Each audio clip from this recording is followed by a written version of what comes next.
Pengertian anak berkebutuhan khusus adalah anak yang dalam pendidikan membutuhkan pendidikan dan layanan khusus. Sedangkan menurut Hayward, anak berkebutuhan khusus adalah anak dengan karakteristik khusus yang berbeda dengan anak pada umumnya, tanpa selalu menunjukkan pada ketidakmampuan mental, emosi, atau fisik. Kategori anak berkebutuhan khusus ada dua, yaitu satu, ABK yang bersifat permanen, yaitu akibat dari kelainan tertentu. Dua, ABK yang bersifat temporer, yaitu mereka yang mengalami hambatan belajar dan perkembangan yang disebabkan kondisi dan situasi lingkungan.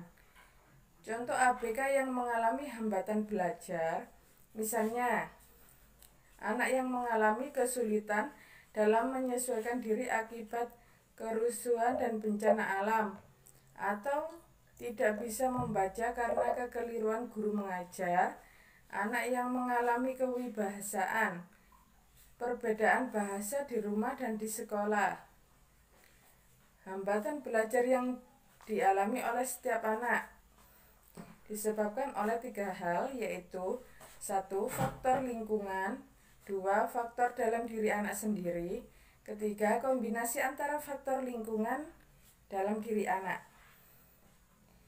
Mereka yang digolongkan pada anak berkebutuhan khusus dapat dikelompokkan berdasarkan gangguan atau kelainan aspek. Satu, fisik motorik, misalnya cerebral palsy, polio, dan lain-lain. Kedua, kognitif, mental retardasi, anak unggul atau berbakat. Ketiga, bahasa dan bicara. Keempat, pendengaran. Kelima, penglihatan. Dan keenam, sosial emosi. Nah, untuk jenis-jenis anak berkebutuhan khusus, yang pertama ada tunagrahita. Tunagrahita adalah seseorang yang mengalami masalah dalam perkembangan mentalnya.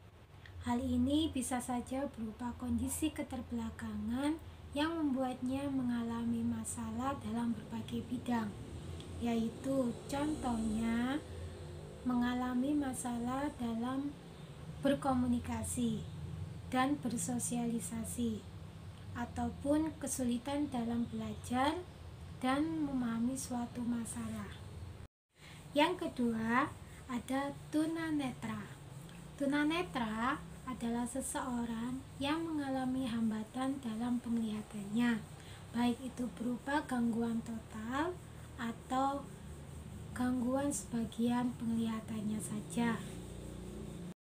Nah, yang ketiga ada tunarungu. Tunarungu adalah seseorang yang mengalami hambatan di dalam pendengarannya. Gangguan ini bisa berupa kehilangan seluruh fungsi pendengaran atau sebagian saja. Pada umumnya, anak tunarungu akan mengalami kesulitan dalam berkomunikasi, termasuk bersosialisasi dengan lingkungannya dan keluarga sekitar. Yang keempat, ada tunalaras.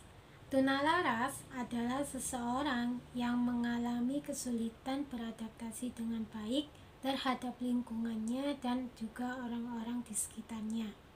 Pada umumnya, anak tunalaras sulit untuk berkomunikasi dan mempunyai emosi yang tidak stabil, sehingga anak tunalaras susah untuk bersosialisasi dengan lingkungan dan orang-orang di sekitarnya. Materi selanjutnya atau pembahasan selanjutnya yaitu tentang cara penanganan anak berkebutuhan khusus. Cara penanganan anak berkebutuhan khusus di sini ada 11, yaitu yang pertama, orang tua itu harus lebih terbuka pemikirannya, di mana orang tua itu sendiri harus lebih terbuka mengenai anak-anak berkebutuhan khusus. Sikap keterbukaan tentunya harus Anda tunjukkan dengan rasa menerima segala kondisi anak berkebutuhan khusus. Dari sikap keterbukaan ini, Anda bisa mencari usaha dan cara yang tepat untuk mendidik anak. Cara yang kedua, yaitu lakukan pengawasan sejak dini atau sedari dini. Maksudnya di sini adalah anak berkebutuhan khusus itu membutuhkan pengawasan yang lebih dibandingkan dengan anak-anak yang normal, dibandingkan dengan anak-anak pada umumnya. Untuk itu, pentingnya pengawasan sejak dini terkait tumbuh kembang anak.